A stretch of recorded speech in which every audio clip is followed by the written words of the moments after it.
안녕하십니까. 신의균 군사TV 디펜스 브리핑입니다. 자, 오늘도 아주 중요한 이 군사 무기 관련 소식 전해드리겠습니다. 제가 주말간에 이 러시아 어떻게 지금 망하게 되나라는 그런 분석도 해드렸는데, 지금 러시아가 정말 힘들어지고 있습니다. 우크라이나가 때린데 또 때리고 있습니다. 장거리 자폭 드론으로 그랬는데, 에너지 인프라, 서로 지금 상대국의 에너지 인프라를 난타전으로 때리고 있는데, 피해는 러시아가 좀 더 큰 것 같습니다. 이번에는 정말 역대급으로 터지고 있습니다. 어떤 내용인지 보도록 하겠습니다. 5가지 단신 먼저 보겠습니다. 요르단은 지금 현재 가지고 있는 F-16AB형 전투기 후속으로 라팔 F4 도입을 검토 중이다 라는 소식에서부터, 중국은 티벳 자치구의 기지에 GJ-11 무인 전투기죠. 요거 첫 작전부대 가동 시작했다라는 소식까지 보겠습니다. 첫 번째입니다. 구형 F-16 전투기를 주력으로 운용 중인 요르단 공군이 신규 도입하는 F-16 블락 70 12대 외에 프랑스제 라팔 스탠다드 F4 도입을 추진 중이라는 소식입니다.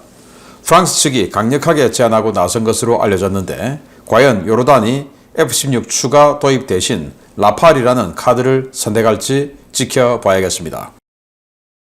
독일이 유로파이터 타이푼 트렌치5로 명명된 신형 모델 20대 도입을 확정하고 예산을 승인했다는 소식입니다. 적 방공망 파괴 및 전자전을 위한 유로파이터 EK로도 불리는 이 신형 모델은 37억 5천만 유로를 투입해 오는 2031년부터 34년까지 도입할 예정입니다. 러시아가 우크라이나 전쟁의 교훈을 반영한 T-90M2 전차 설계를 확정하고 내년부터 생산되는 모든 T-90M을 이 사양으로 통일한다고 밝혔습니다.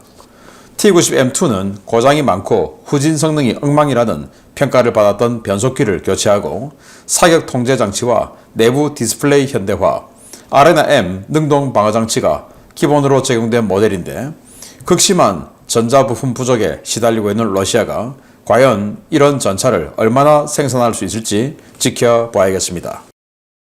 현재 극초음속 미사일 발사기 설치 공사를 받고 있는 주말트급 구축함이 성능 개량 공사 이후 배치될 모항으로 하와이가 선정되었습니다. 미국은 2028년 작전 운용 시작을 목표로 하와이 진주만 해군기지 일부 부두를 현대화해 주말트급 구축함 운용이 가능하도록 공사를 마칠 계획입니다. 중국이 티벳 자치구 시가체 공군기지에서 자체 개발 무인 전투기인 GJ-11의 첫 작전 운용을 시작했다는 소식입니다. 해당 기지에서 양산기체가 운용 중인 모습이 식별되었는데, 인도와의 무력 충돌 상황에 대비해 이곳을 최초 작전 기지로 선정했을 것이라는 분석이 나오고 있습니다. 자, 여기 이 전투기가 라팔이죠. 네. 그런데 라팔을 요르단이 사겠다라고 다소가 이야기합니다. 요르단이 발표한 게 아니고 다소가 뭐라고 이야기하냐? 요르단에서 문의가 왔는데 라팔에 관심이 많은 것 같다. 그런데 요르단은 F-16AB형 요거 지금 50세대 있습니다. 일단 F-16A형이죠. 단좌형.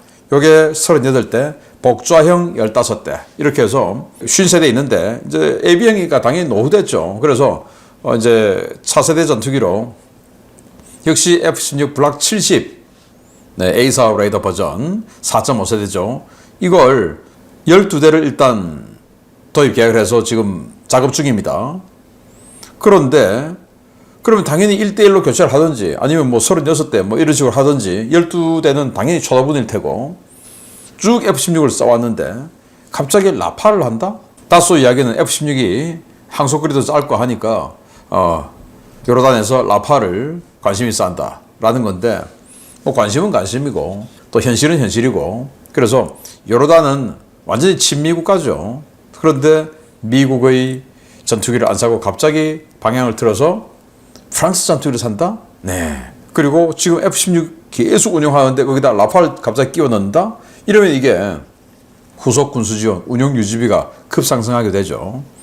아무리 요르단의 국왕이 밀리터리 마니아, 밀덕이라고 하더라도 현실은 무시할 수 없다라는 거고, 자, 이건 아무래도 이 라파를 판매하고 싶은 다소의 선전전이 아닌가라는 생각이 들고요.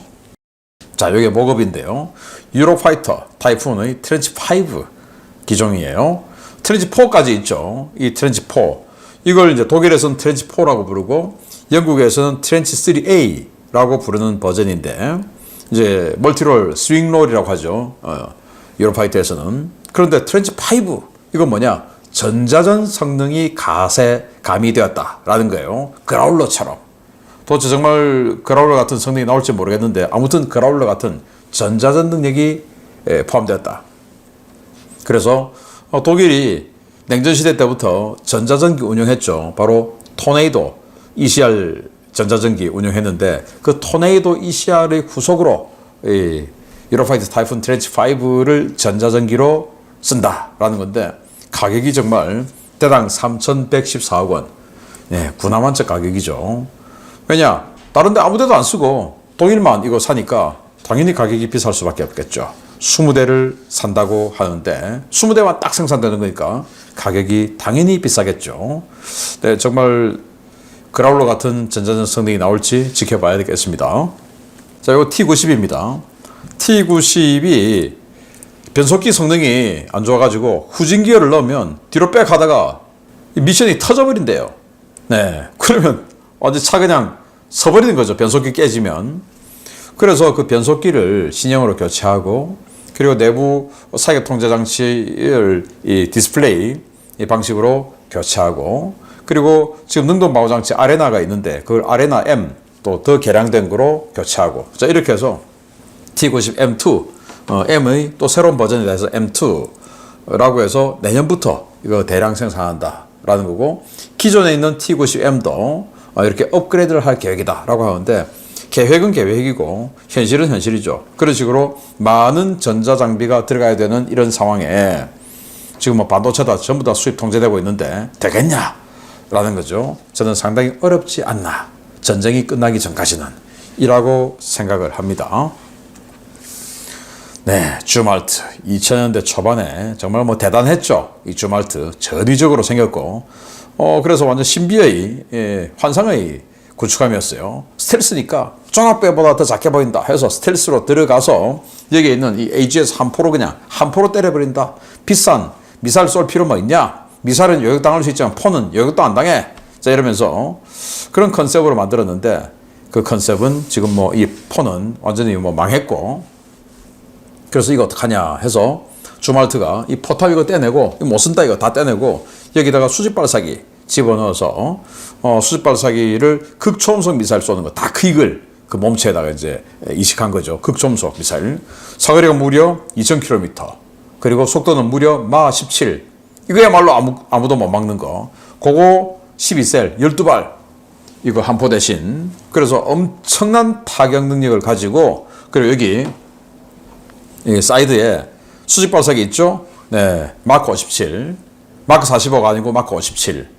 여기다가 SM2밖에 안 됐는데 이걸 더 개량해서 SM6까지 운영할 수 있도록 그래서 장거리 요격 능력까지도 가지게 되는 그런 방식으로 업그레이드 한다. 그래서 지금 1번 함인 주말트는 지금 포탑 다 떼내고 수직 발사기 집어넣고 있는 상황이고 2번 함인 마이클 몬스워는 지금 뭐 동아시아에 와서 작전하고 지금 돌아가는 상황이고 아직 손 안 댔고 3번 함인 린든 존슨은 이제 포탑 떼내고 있는 중이랍니다. 수직 발사기 심어야 되니까. 그런데 원래는 이 세 척 다 올해 말까지 그 개량을 완료한다라고 했는데 이번 함인 마이클 몬스워는 뭐 손도 아직 안 댔고 뭐 그런 상황이다. 그리고 또 이제 이 이번 함인 마이클 몬스워 뭐 등등 해서 이 주말트를 일본 사세보에 배치한다라는 기사도 있었어요. 그런데 하려고 하니까 전용의 뭐 코드도 다 있어야 되고 이거 안 되겠다 해서 결국 하와이 진주만에 이 세척을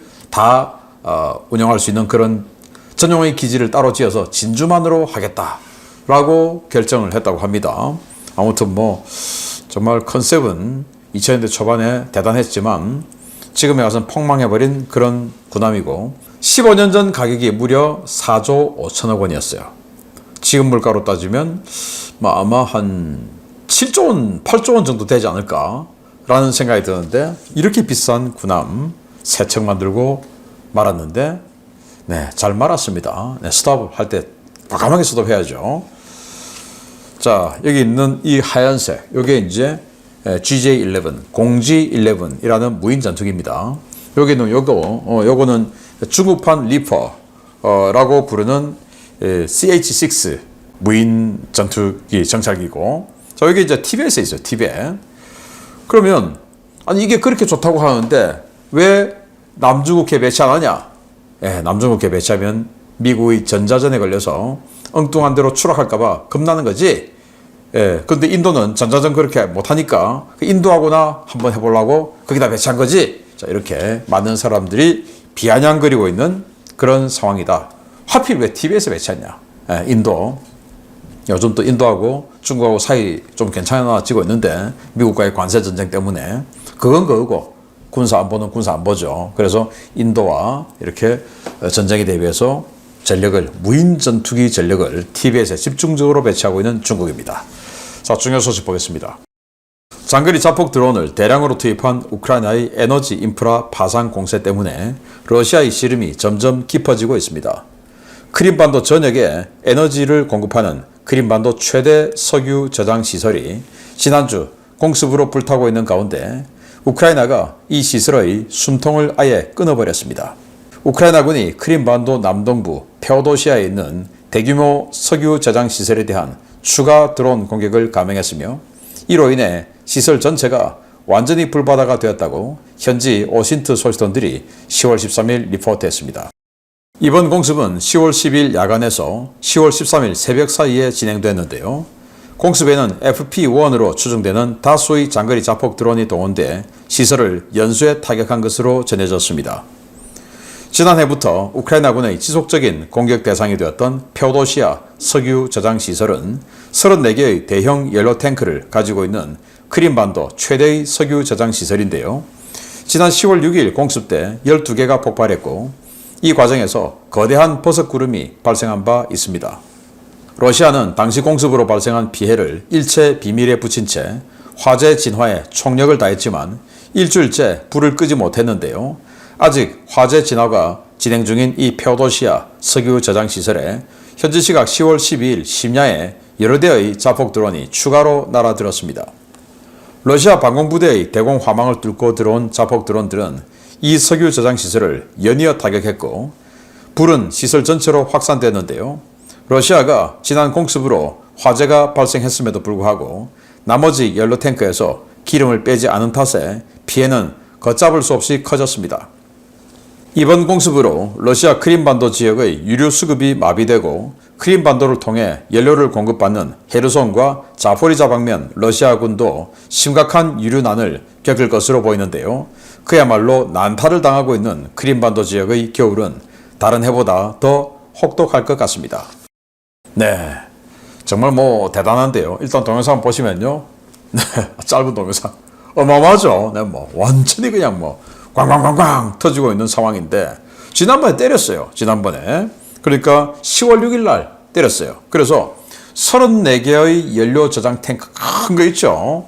그거 중에서 지난번에 12개를 폭파시켰어요. 그래서 버섯구름도 올라오고 했는데 자, 그러면 이거 화재 진압이 제대로 안 되죠. 왜냐? 그렇게 불길이 거센데 뭘 하겠습니까? 그러면 34개 중에서 12개 깨졌으니까 22개 남아있죠. 그러면 그 22개에 있는 그 기름들을 빼서 안전한 곳으로 옮겨야 되지 않겠습니까? 왜냐하면 여기는 보시다시피 항구입니다. 페오도시아 항구. 그래서 이 연료 저장 시설과 유류를 공급받을 수 있는 이 해상 터미널이 같이 존재하는 것입니다. 그래서 유조선 접안시켜서 기름 빼가지고 안전한 곳으로 일단 가야죠. 화재 진압될 때까지. 그런데 아마 러시아는 이거 때렸으니까 또 때리겠냐? 다른 데 때리겠지. 라고 방심을 한 것 같습니다. 그런데 우크라이나는 34개 중에서 12개밖에 폭파 못 시켰으니까 아주 22개 남았으니까 그러면 다 파괴시켜야지 하고는 때린데 또 때려버린 겁니다. 그래서 지난 10월 6일에는 여론이 이 정도였어요. 이 정도. 그런데 이번에는 아까 보시다시피 그 정도로 불꽃이 번쩍번쩍 하니까 이야, 이게 바다까지, 여기 바다인데 바다까지. 그래서 아마 유증기 또는 기름이 튀어가가지고 바다에 그냥 쫙 퍼져 있는 거죠. 물보다 기름이 가벼우니까 수면 위로 둥둥 뜬 상태. 거기에 이제 불길이 막 붙어가지고 막 타고 있는 상태. 나사 여론 감시 위성으로 본 겁니다. 어제 오후 상황이었어요. 정말 엄청나죠. 자, 이렇게 되면 이 크림반도에서 생활하고 있는 사람들의 겨울 난방 문제. 제가 국방TV에서 알려드렸다시피 러시아는 전부 지역 난방을 하니까 이 지역 난방 발전소 그냥 기름 안 들어가면 도시 전체가 난방이 안 돼요. 이제 겨울은 오죠.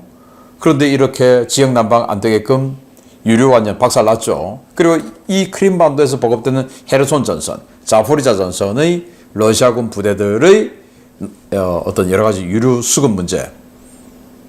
큰일 났죠.